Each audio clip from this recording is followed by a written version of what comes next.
નવજીવન express ટ્રેનમાંથી ગાંજાના જથ્થા સાથે બે મહિલાઓને ઝડપી પાડતી સુરત રેલવે પોલીસ તથા આરપીએફ નાયબ પોલીસ અધિક્ષક શ્રી ડીએચ ગોર સાહેબ વિભાગ સુરત પરે સુરત નાઓની સૂચના મુજબ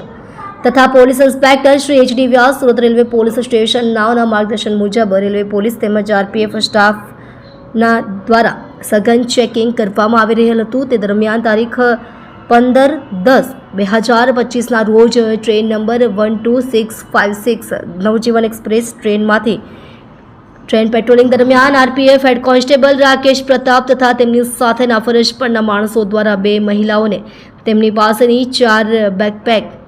પીઠુ બેગ સાથે ટ્રેનમાંથી શંકાસ્પદ હાલતમાં મળી આવતા તે મહિલાઓએ તેઓની પાસેની બેકપેકમાં વનસ્પતિજન્ય નશીલા પદાર્થ ગાંજો હોવાનું જણાવેલ, જેથી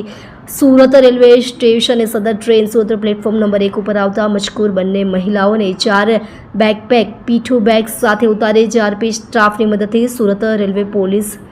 સ્ટેશન ખાતે લાવી રજૂ કરતા મજકૂર પકડાયેલ મહિલાઓ નામે ચિરાસ્મિતા વિદેશી પરિડા ઉંમર વર્ષ 28 રહે બડોદોડંગા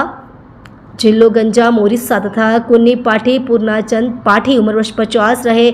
બડોદોડંગા જિલ્લો ગંજામ ઓરિસ્સા નાઓ વિરુદ્ધ એનડીપીએસ એક્ટ હેઠળની કાર્યવાહી કરતા બંને મહિલાઓના કબજામાંથી મળી આવેલ 4 બેગોમાંથી કુલ 21.120 કિલોગ્રામ ગાંજો કિંમત